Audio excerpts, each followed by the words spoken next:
लालू प्रसाद यादव के 12 ठिकानों पर कल सीबीआई के छापे के बाद बिहार की राजनीति गर्म है।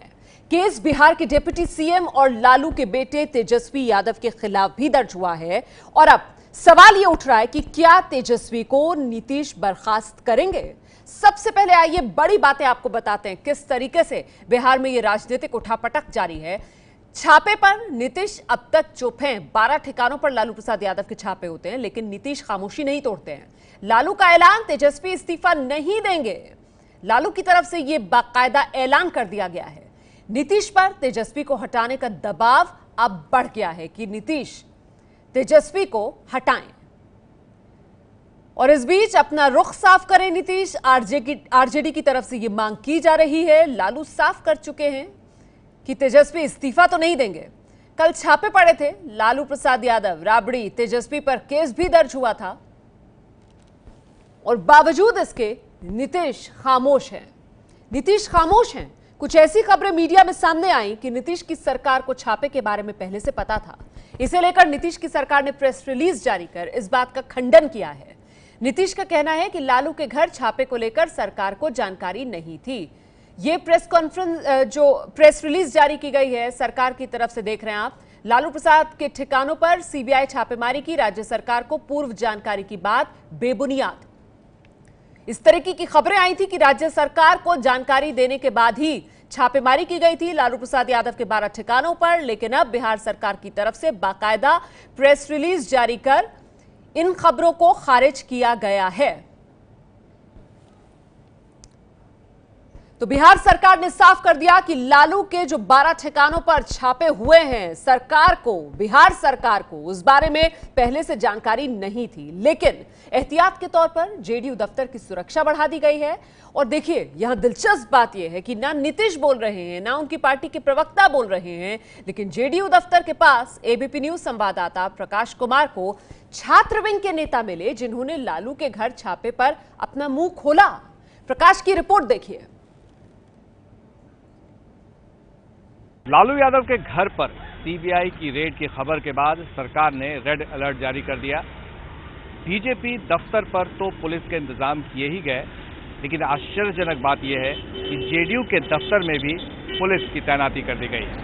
खबर ये फैली कि नीतीश कुमार को पता था कि रेड होने वाली है। ऐसे में कहीं गुस्सा आरजेडी समर्थकों का उनकी पार्टी दफ्तर पर न फूट जाए, सुरक्षा व्यवस्था बढ़ा दी गई है। एक हैरानी की बात यह है कि इस घटना के बाद कोई भी कुछ कहने को तैयार नहीं है।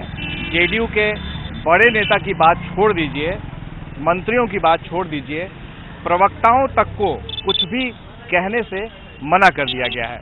लेकिन यहाँ पर कुछ ऐसे हैं जो जेडीयू के यहाँ पर, आप लोग जेडीयू से हैं? स्टूडेंट लीडर हम लोग जेडीयू के हैं सर। हाँ, स्टूडेंट लीडर है हम लोग जेडीयू के।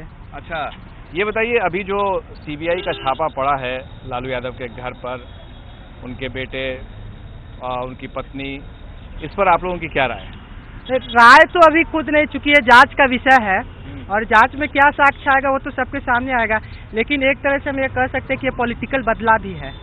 अब लालू जी चूंकि विपक्ष के नेता बने हुए हैं और हो सकता है महागठबंधन में ये दरार की कहीं कोई कोशिश भी आ सकती है, और जब सीबीआई की जांच सामने आ जाएगी तो सच भी सबके सामने आ जाएगी। आप सीबीआई की जांच का समर्थन करते हैं या विरोध करते हैं? नहीं, हम सभी तरह की न्यायिक प्रक्रिया का समर्थन करते हैं।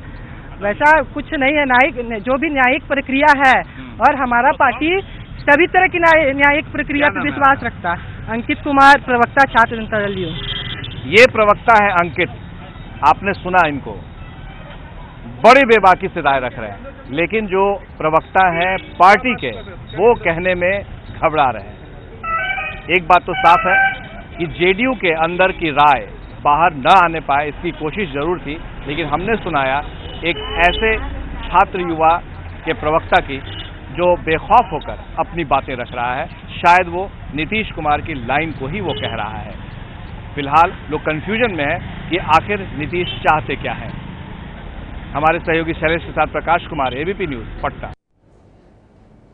तो फिलहाल नीतीश ने खामोशी ओढ़ी हुई है, वो कुछ नहीं बोल रहे हैं इस पूरे मामले पर। लालू प्रसाद यादव की तरफ से जरूर ये बात कही गई इन छापों के बाद कि देखिए जिस तरीके से तेजस्वी का नाम घसीटा जा रहा है, उस पर आरोप लगाए जा रहे हैं, ये तो सरासर जो है वो गलत है, क्योंकि जिन साल का ये मामला बताया जा रहा है तब तो तेजस्वी यादव नाबालिग थे। इस पर बीजेपी के नेता सुशील मोदी जो लगातार निशाना साधते आए हैं लालू परिवार पर, उनकी तरफ से कैसे पलटवार किया गया है लालू परिवार पर, जरा ये देखिए। नीतीश कुमार चुप है, राजगीर में है, अस्वस्थ है, लेकिन क्या हो रहा है राजनीति में, कितना उठापटक है, फिर भी मामला अभी तक वही है। हमारे साथ है सुशील मोदी जी। मोदी जी, लालू जी का कहना है कि पूरा मामला राजनीति से प्रेरित है। उन्होंने सफाई दे दी है कि किस तरह से IRCTC ने टेंडर किया, उसमें उनका कोई दोष नहीं है। उनका बेटा जो तेजस्वी है वो नाबालिग था उस वक्त, उसे फंसाया जा रहा है। पहले उनको बर्बाद किया गया, अब उनके बच्चों को शामिल करके उनके भी भविष्य को बर्बाद किया जाए। नहीं, ये लगता है या तो लालू जी ने FIR पढ़ा नहीं या पढ़ने के बाद भी अनजान बने हुए हैं। उस FIR में कहाँ लिखा है कि जब ये होटल का ट्रांसफ़र किया गया उसमें तेजस्वी यादव भी थे वहाँ पर या वो शामिल थे। ये तो FIR में ये लिखा है कि 2010 के बाद से इस कंपनी की डायरेक्टरशिप और शेयर होल्डिंग ट्रांसफ़र होना प्रारंभ हुआ और 2014-15 आते आते तेजस्वी यादव और राबड़ी देवी उस कंपनी के मालिक बन गए, उन्होंने शेयर होल्डर्स खरीद लिया। देखिए, लालू जी गुमराह करने के माहिर आदमी हैं और मैं तो जानना चाहता हूं कि बताएं कि जिस समय तेजस्वी यादव इस कंपनी के मालिक बने उस समय वो बालिग थे या दुधमुहा बच्चा थे? जिसमें डायरेक्टर बने, जिसमें शेयर होल्डर बने, जिस समय मॉल बनना प्रारंभ हुआ उस समय वो एडल्ट थे, बालिग थे या नाबालिग थे?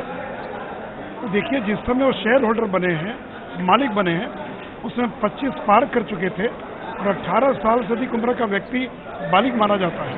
अब तो वो बिहार के उप मुख्यमंत्री हैं। आपने इस्तीफा करने को कहा है, आपने नीतीश कुमार से मांग की है वो बर्खास्त करें, तो आपको लगता है कि इस्तीफा होगा?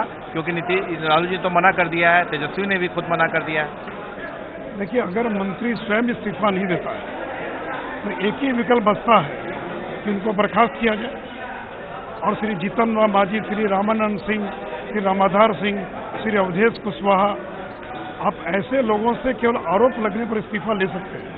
श्री जीतन राम मांझी से आपने इस्तीफा ले लिया पहली बार सरकार बनने के 4 घंटे के भीतर, और वह भी 10 साल पुराना कोई मामला था, उसके आधार पर आपने जीतन राम मांझी से इस्तीफा ले लिया। अगर आप जीतन राम मांझी से केवल आरोप लगने के आधार पर इस्तीफा ले सकते हैं, रामानंदन सिंह का मामला वर्षों पुराना मामला था, उस पर आप इस्तीफा ले सकते हैं, तो श्री तेजस्वी प्रसाद यादव जिसकी 12 संपत्ति को IT ने कुर्क कर लिया है, जिसको FIR में जिसका नाम दर्ज है, जिस पर CBI ने FIR दर्ज किया है, जिसके घर की 12 घंटे तलाशी ली गई और जिस पर CBI कार्रवाई कर रहा है, उसके बाद बचा क्या? उमा भारती के बारे में कहा जा रहा है कि वो भी चार्जशीटेड है, वो तो मंत्रिमंडल में है, उनके खिलाफ तो कोई कार्रवाई नहीं हो रही है, बीजेपी का दोहरा मापदंड है। देखिए, नीतीश जी ने स्वयं कहा है कि राजनीति से जुड़े मामले और भ्रष्टाचार से जुड़े मामलों को एक बराबर तराजू पर नहीं तोला जा सकता है। Distinction should not be made between people involved in corruption cases and those charges for various offences for political reasons. तो सुना आपने सुशील मोदी को। अब तक आपने सुशील मोदी को लालू और उनके परिवार पर आरोप लगाते हुए सुना होगा, लेकिन देखा आज किस तरीके से सीधे नीतीश कुमार पर निशाना साध रहे हैं सुशील मोदी। पूछ रहे हैं कि इस्तीफा तेजस्वी यादव का क्यों नहीं ले रहे नीतीश कुमार। ये है ABP न्यूज, आपको रखे आगे।